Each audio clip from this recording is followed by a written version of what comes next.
so glad you're here, especially our visitors.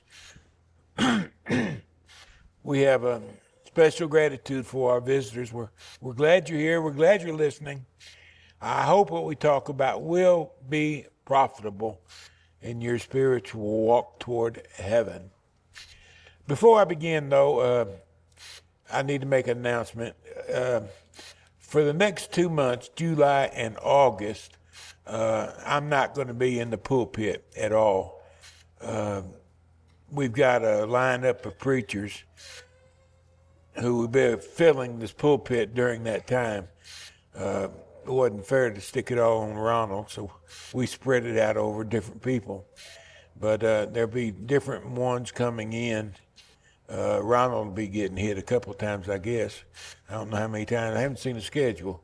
But anyway, we're going to have a lot of good sermons thrown at us, and that's going to be a very good thing.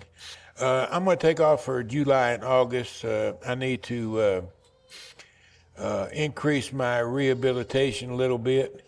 It's not going fast enough to suit me. I don't see many changes occurring, so I'm going to do like Elvis Presley. I'm going to do it my way. So for 2 months anyway, if I don't kill myself, hopefully I'll be stronger. We'll find out when the time comes. But I hope to be back here. It's up to the elders, of course, 1st of September.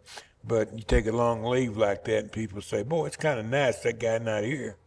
We'll just not ask him to come back. Uh-oh. But we'll see how it goes come September. Is church attendance required? Boy, it's a goofy last sermon for a while, isn't it? This is one that usually makes people upset, and some might get upset. It upsets me when I think about it. Is church attendance required? Do I have to go to church? Do I have to go to Bible class? Do I have to go to church on Sunday night? The common consensus is, I think, among most religious people, is that you need to go one time a week. So a lot of people don't believe you need to go that much. Some, one time a year is fine. Some believe at least 4 times a year. Different beliefs among different people. So this is a question I want to entertain for a few moments and see what the Bible says about it. In Hebrews 10:24-5, what was read a few moments ago, let us consider one another in order to stir up love and good works, not forsaking the assembling of ourselves together, as is the manner of some, but exhorting one another, and so much the more as you see the day approaching. The historical background of first century Christianity needs to be understood in order for us to appreciate what's being said in this particular context. Those who are familiar with the book of Hebrews know that this book was written as a warning to Jewish Christians. Things were going to get bad in Judah, in particular Jerusalem, and the disciples are being warned of what's coming and the fact that they need to be strong in the faith in order to survive what's coming their way. So there's a lot of writing, especially by the Hebrews author, on this very matter. As a matter of fact, when you look at the Hebrews book, you'll see rather quickly that the intent of the author is to increase the faith and the steadfastness of the Jewish Christians in Judah so that they can survive the persecutions that they were going to have to endure. So you want to keep that in mind. That's the atmosphere that's going on in that particular place. Hebrew teachers were persuading some Christians to abandon Christianity and return to Judaism. That was a problem that was very deliberate. The Jews, some of them had converted to Christ and decided to go back to Judaism.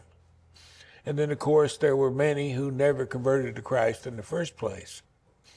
But these Jews were spending much time trying to harass Jewish Christians and talk to them for the purpose of getting them to abandon the faith and return to the law of Moses. And they did. Many did make that switch back because it was bad. You know, you got kids and they go to school and the kids at school, they'll beat up your kids because they're Christians. And you don't want your kids going to school every day and get beaten up. Your wife goes down to the local market. She's trying to exchange her eggs for some corn. And the store owner, he won't deal with her because she's a Christian. Get out of here. Find another store. But there is no other stores. They're all owned by the Jews, and they can't do trading. They can't make money. The man, he can't find anybody that'll hire him because he's a blasphemer. He's an atheist. He's a Christian. So times were very tough. And because it was tough, a lot of people reverted back to Moses because, you know, we can't live like this. And, you know, I understand their difficulty. It wasn't right, but I understand why it was so taxing. It would drive me crazy if I was in that situation trying to figure out what I would do. In Colossians 2:8, we can see, because Paul's writing to a broader influence, he's writing to a Roman city, the city of Colossae. So he's writing primarily to Jews about this matter, but also to the Gentiles, so that the Gentiles won't be caught up in the things that are going on, predominantly by Jews. Some of the Gentiles were false teaching also, but it was predominantly by the Jews. He said, "See to it that no one takes you captive by philosophy and empty deceit, according to human tradition, according to the elemental spirits of the world." Don't be led astray by what people are saying. You know, it wasn't too long ago, I was talking to Sean, I guess it was, a few moments ago, that it wasn't that long ago where some very notable preachers, one of them was my teacher in school, taught theistic evolution. They when all this science came up, reared its ugly head, and, you know, these guys are preachers. They're not scientists. They didn't know anything about it. They didn't know how to argue, you know, prove their point.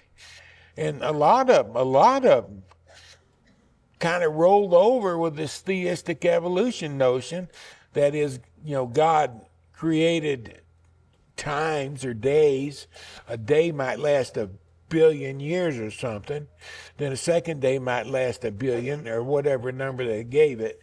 But it could have been millions and millions of years that it took before God created man on the earth.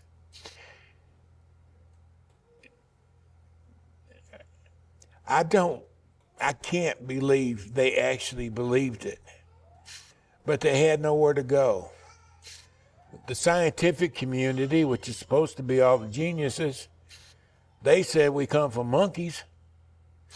And these fellas, you know, they knew we came from God, but they had to figure out what to do with the time, so they came up with this evolutionary time period. It's called the day-age theory, actually. But during that time, even our brethren were led astray. It happens. I remember a preacher one time down in Gainesboro. Bill Dudney and I was having a breakfast at what he called the hole in the wall. And there was a preacher, he come over and started talking to us, and he said, "You know, I always believed that you weren't supposed to use mechanical music in worship, but after I listened to this preacher in Texas, now I know that you can." He persuaded him that mechanical music was permissible in Christian worship. And he started, well, no, we straightened him out on that. He got his bearings back, but he was fixing to go off the edge. You have to be careful, because some of the greatest minds on earth are the enemies of Jesus Christ and New Testament Christianity. Now, these people are brilliant. They're sure a lot smarter than I am. And they can talk in long words, and they can say things we can't understand. But we figure, well, they must be smart. Listen to what he's saying. And then you get another one that goes along with him. Say, two of these guys, they got to be smart. And then who am I? What am I? How can I believe what I believe? I'm just me. And people start losing their faith. It can happen very, very easily. And that's what Paul was warning about, Gentile and Jew alike. They were teaching things, the creation, mankind, whatever, according to human ideas and not according to what Christ taught them. There's a warning to Jewish Christians issued in the 8th chapter of the book of Acts. Now, Saul was consenting to his death. His is Stephen. This is when Stephen was stoned to death. Saul, who would later be known as Paul the Apostle, he was there, and he gave permission to the Jews to go ahead and kill Stephen, a New Testament Christian.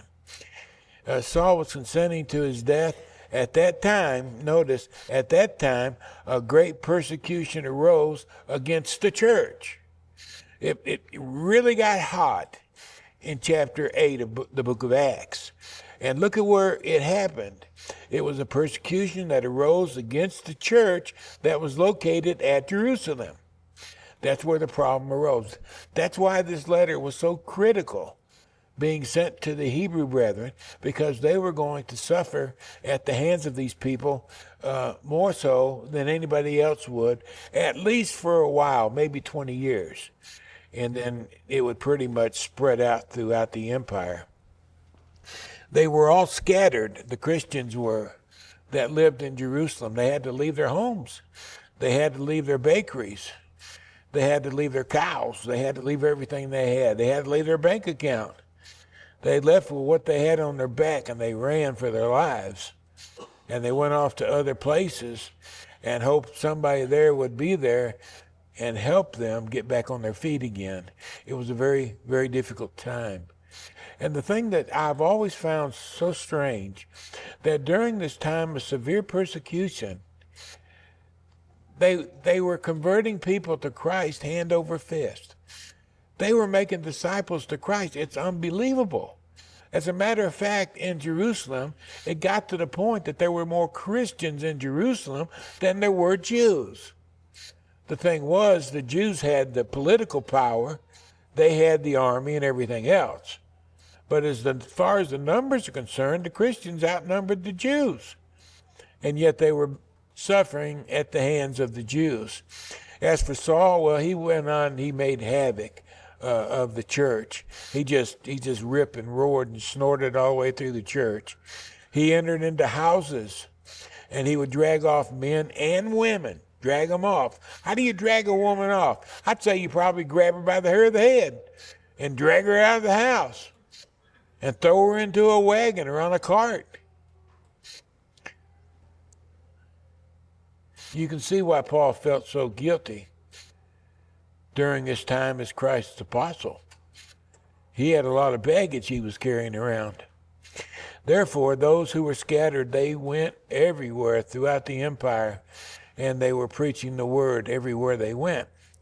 First century Jewish Christians were persecuted by both Jew and Gentile alike.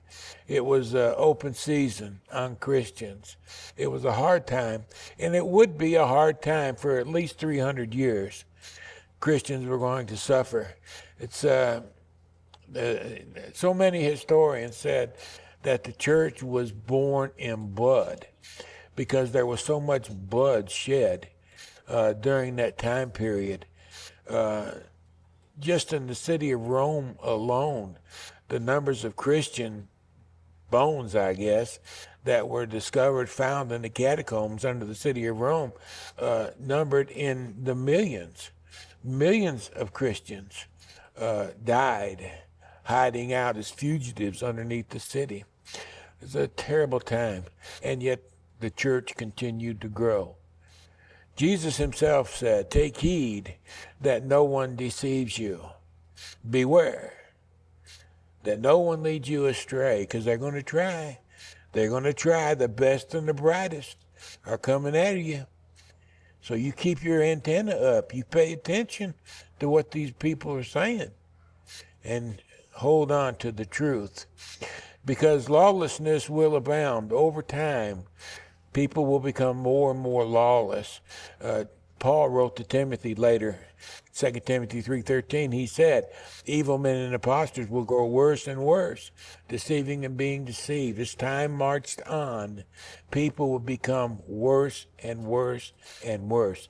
We did a study here one time over the Old Testament, and one of the things that we observed was that during that time, as from the time Moses was separated with the Jews and became a nation of people, from that time we seen a nation that was devoted to God, very much so.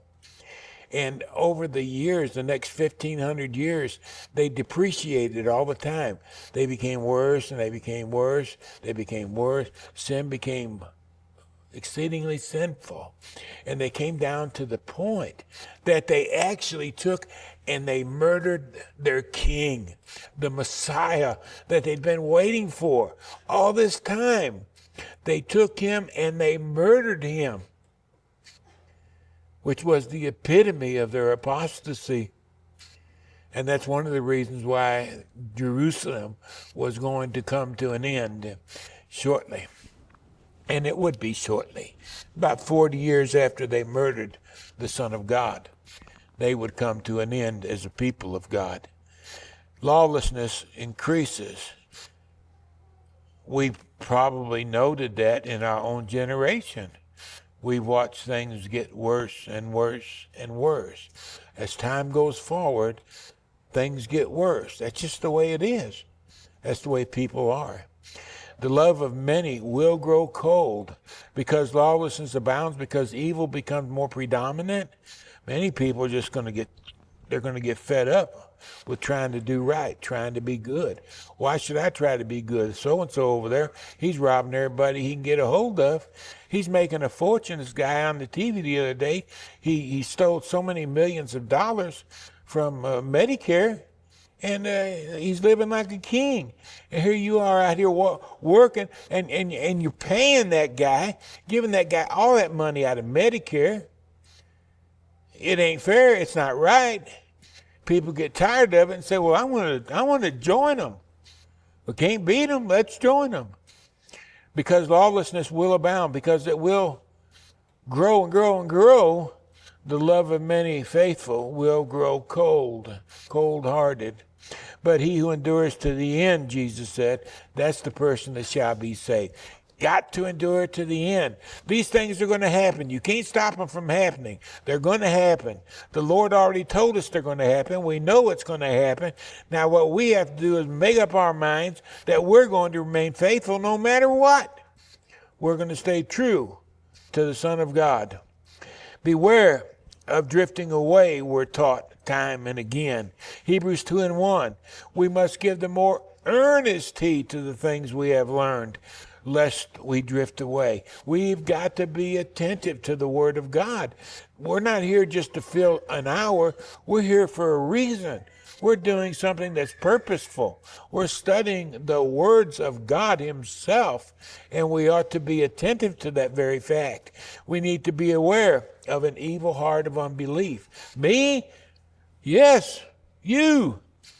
In Hebrews 3:12, the Christians were warned, beware lest there be in any of you an evil heart of unbelief and departing from the living God. You can become so overwhelmed by what you see out of other people, sinful people. You can become so overwhelmed that your heart can grow cold, that your heart can turn, that you can become hard on the inside, so angry, so fed up with everything. And instead of looking forward to the glorious future that is ours, you tend to look at the world in which you live, and you become more and more angry. And that's not good. That's hard on us. We have to be attentive. In Hebrews 5:11, the Hebrew author wanted to talk about a priest and king, very powerful man back in the Old Testament days. His name was Melchizedek. He wanted to talk about him when he was writing to these people. And he said, we have much to say about Melchizedek. I wish he would have had time to write what he had to say. He said, we have much to say, and it's hard to explain since you have become dull of hearing. They weren't interested in hearing, so he didn't write, and we don't have.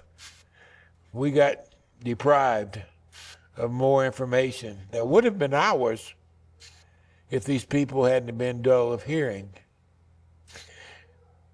Got to remain bold and patient. Hebrews 10:35-6. Do not cast away your confidence, which has great reward, regardless of what people say. Hold on to your confidence in God, that God is truthful, that what God said is true, and it can be proven. Maybe not today, but it can be proven another day. It's only a matter of time. For you have need of endurance, so that after you have done the will of God, you may receive the promise of God. You've got to endure. And in Revelation chapter 2 and verse 10, the latter part of verse 10, Jesus told the church of Smyrna, be thou faithful unto death, and you will receive a crown of life. Be faithful even up to the point of death. Be faithful. And if you do, I'll give you the crown of life when you step into eternity. Imagine losing that at the last minute. How awful that would be. The need to exhort one another, you can see why it was so important. What the passage people don't like much is really all about is our taking care of one another. Making sure each of us are strong in the faith, are standing on our own 2 feet, and not giving in to all the things we see about us. This is the importance of the assembly. Back to Hebrews 10:24. Let us. This let us, it appears 13 times in the scriptures. It appears 3 times in this chapter 10. It means let us join together in order to assist one another. It's a joint effort on our part. Let us consider one another, be mindful of one another, pay attention to one another. If one of us is down the dumps, if one of us is on the verge of perhaps suicide, be attentive. Pay attention to what's going on and step in and try to help. Be attentive to a person. Perhaps they've lost their job. You know what happens when you lose your job? You lose the ability to go to Kroger's and buy groceries. Be attentive to someone who's lost their job. Be attentive to those who are sick. We have to be attentive to one another. We have to take care of one another. We are our brother's keeper. And if we don't do it, who will?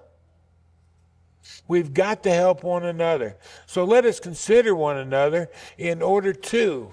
In order to means to mote that person unto. Okay? They're down in the dumps. They're going through hard times. They're feeling bad.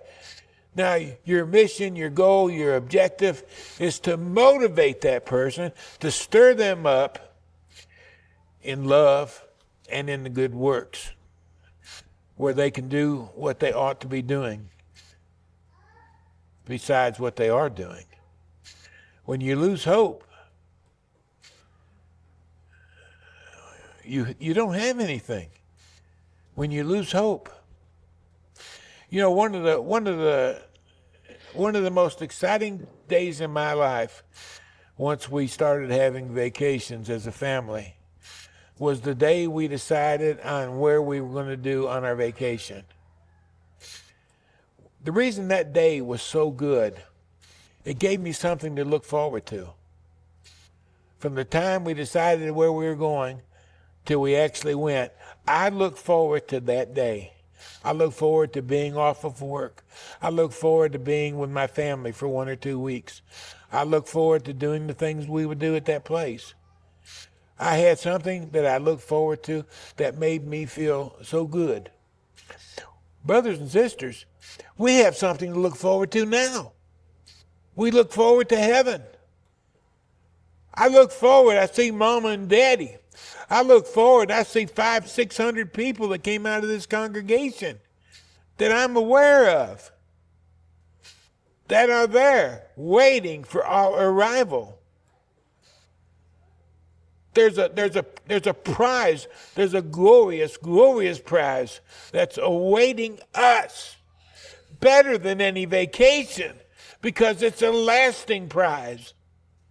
And it's going to be ours one day. But for today we take care of business. Today we're considering one another. We're watching one another. We're making sure each of us are safe, strong in the faith, and heaven bound. Because if we don't do it, nobody's going to. Nobody's going to. Well, how do you do? Not forsaking the assembling of ourselves together. Why is that?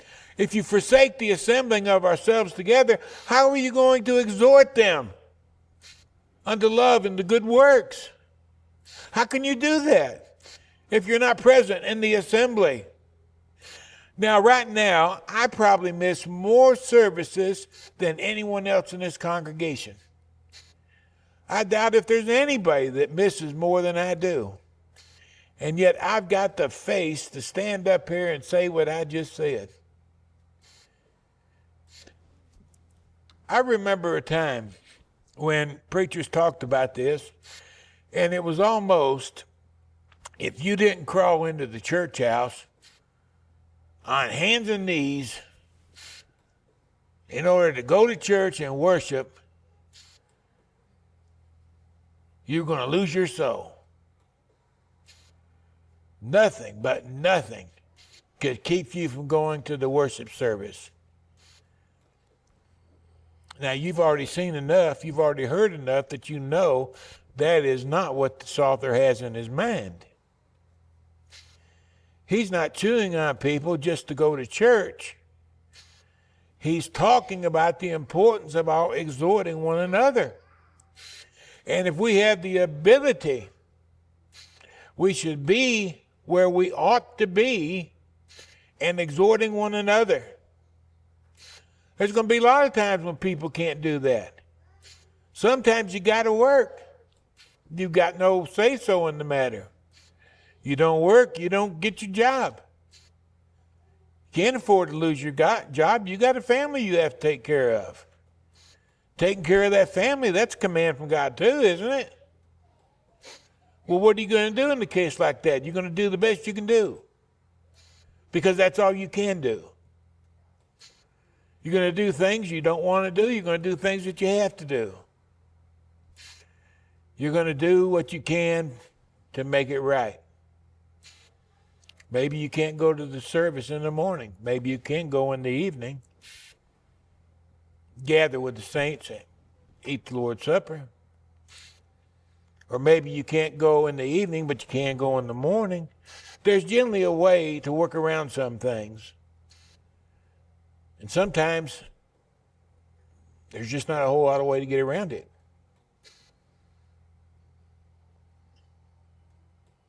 And it's painful. There's a lot of times when I was in India, I couldn't be here exhorting The command is for me to exhort you and for you to exhort me. How do I exhort you when I'm in India? I can't exhort you being in India. You got to use common sense when you read the precepts of Christ. You got to understand what the purpose of the instruction was. Not forsaking the assembling of ourselves together, like some people do. Because if you do, you can't stir them up to love and good works. And that's what you need to do. Well, someone says, I don't really stir anybody up. I don't talk. I'm just there. Do you know how much your presence matters to somebody else? Do you know how much your presence matters to people when they come here and they see a full house as opposed to a half-empty house? Do you know how much of an effect that has on people? You and I can affect people for good, or we can affect people for bad. Sometimes people are affected for bad because they see all these benches and there ain't nobody here. And they come back another day and they find everybody here. Where was everybody at? Well, some people had to be somewhere else. There's no two ways about it. But not everybody. It was an important matter. We have a responsibility to one another. This is why we're a church. This is why we're a community. This is why we're called the house of God, the family of God. For me, going to McCoynsville isn't the same as going to Center Grove. I'm a member of the church at Center Grove, not McCoynsville. My obligations are here. The people at McCoynsville, their obligations are at McCoynsville. What's he telling these people to do? They are to stir up love and good works among one another. That would be the people that they worship with, the people that they serve with. We just have to use common sense, and we can understand what the Lord's talking about, what he's looking for, when we've done right and when we've done wrong. Forsaking, some say that's a once-for-all forsaking. You forsake and you never come back again. Apostasy is what it has in mind. That's what some people say, but it's not correct. It's a customary habit into which some people have already fallen. That's what the word forsaking means. Forsaking is a present tense word, something that's in process, something that's going on, not something that's over. It's very, very different. But exhort one another. Don't forsake the assembly. Exhort one another, and so much the more as you see the day approaching. You could see the day approaching. And you can't see the end of time approaching. If I remember right, I remember Jesus saying that there are no signs that the end of time is near. You remember that? Matthew chapter 24, verse 36. But of that day and hour no one knows, not even the angels of heaven, but God only. There's no signs. He didn't give us anything to look for. When it came to the destruction of Jerusalem, he gave them a sign to look for. He said, when you see the Roman legions surround the city, you better run. You better run as fast as you can run. But when he started talking about the end of time in verse 36, he went on to say nothing about any signs, because you can't see the end of time. Our author here says you see the day approaching. He's not talking about the end of time. He's talking about what we talked about this morning in Bible class. He was talking about the destruction of Jerusalem. That was the day they were looking for. That was the end of their time. That city was going to be brought down in 70 A.D. And when the Romans got done, they were going to take turning plows and they were going to turn that ground over. And when they got finished, those who would pass by and write about it said you couldn't even tell a people that ever lived there before. It was so barren. There was a very hard time coming. You need to consider one another today, not by forsaking the assembling of ourselves together, like some people do, but by being present with one another, by exhorting one another, and so much the more as times worsen. Because as we started off, times are going to worsen. Things will get worse and worse and worse as time goes forward. So instead of less instruction, we'll find ourselves needing more instruction. We'll find ourselves needing more comfort from our brothers and sisters. We'll need to be knitted closer together so that we can stand. And having done all, we shall stand.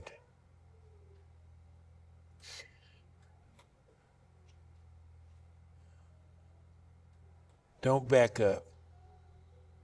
Don't back up. You've got the whole world before you. You've got heaven within reach. You've got eternal life